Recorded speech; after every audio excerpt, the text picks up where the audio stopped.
आज दुनिया के पास हजारों कारण होंगे आपको छोड़ने के लिए, आपको तोड़ने के लिए, परंतु यीशु मसीह के पास एक ही कारण है आपको संभालने के लिए। वह है उसका असीम और अद्भुत प्यार जो आपसे करता है।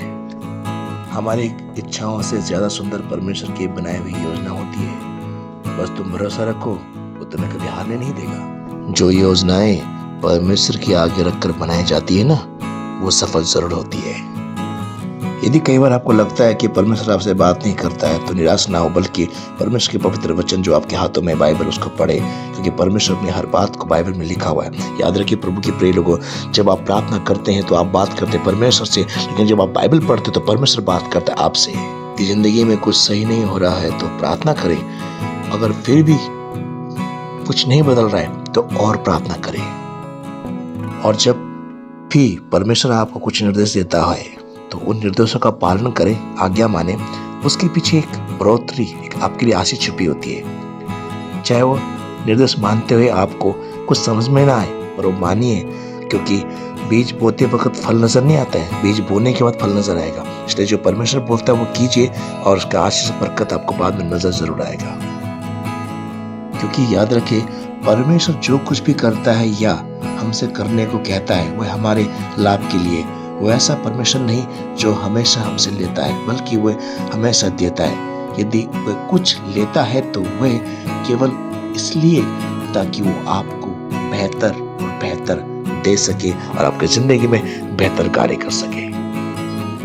इसलिए चिंता करने से कुछ नहीं होगा, बल्कि परमेश्वर पर संपूर्ण भरोसा रख के बहुत कुछ होगा।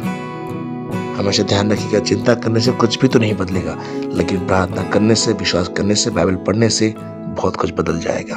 क्योंकि जो संसार सदियों में नहीं कर सकता है, परमेश्वर अपने अनुग्रह सामर्थ्य के द्वारा पल भर में आपकी जिंदगी में काम कर सकता है। एक बात ध्यान रखिएगा, जब आप अपने जीवन में आत्मिक रूप से मजबूत हो जाते हैं ना, तो यकीन मानिए आप अपने जीवन में हर लड़ाई को जीत चुके हैं, क्योंकि आप आत्मा में बढ़ चुके होते हैं।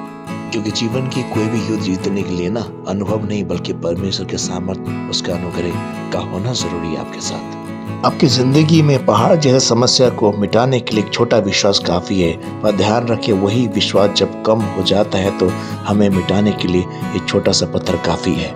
इसलिए विश्वास को मजबूत रखिएगा, चले जाएगा। और साथ ही प्रभु के वचन को पढ़े। परमेश्वर का वचन हमें सही मार्ग दिखाता है। जब हम गलत रास्ते पर चलते हैं या भटक जाते हैं तो हमें चेतावनी देता है और सुधार करके परमेश्वर हमें वापस अपने करीब लेके आता है। हो सकता है आज हमारे हालात खराब हैं, परिस्थिति ठीक नहीं है, फिर भी हम हालात खराब होने के बावजूद भी हम खुश हैं। और परमेश्वर चाहता है कि हम खुश रहें, चिंता ना करें, क्योंकि यदि हम चिंता करते हैं तो हम कहीं ना कहीं ये दिखाना चाहते हैं कि परमेश्वर आप काम नहीं कर रहे। क्योंकि हमारी चिंता करने से कुछ नहीं हो सकता है, परंतु प्रार्थना करने के द्वारा और ऐसे हालात में जब विश्वास करते ना, उन्हीं को विश्वास कहते हैं। जब सब रास्ते बंद हो, कुछ नजर ना आ रहा हो, उस वक्त जब विश्वास करते ना, उसे ही दिखाते हैं कि हाँ, हम परमेश्वर से बहुत प्रेम करते हैं और हमारे लिए अच्छा मार्ग निकालेगा वो। परिस्थिति चाहे कुछ भी हो, हमेशा आप ईमानदार रहें, परमेश्वर के प्रति भी और लोगों के प्रति भी। माफ करें जो आपको सताते हैं, उनको भी। यदि आपने किसी को सताया है तो उनसे आके माफी मांगे।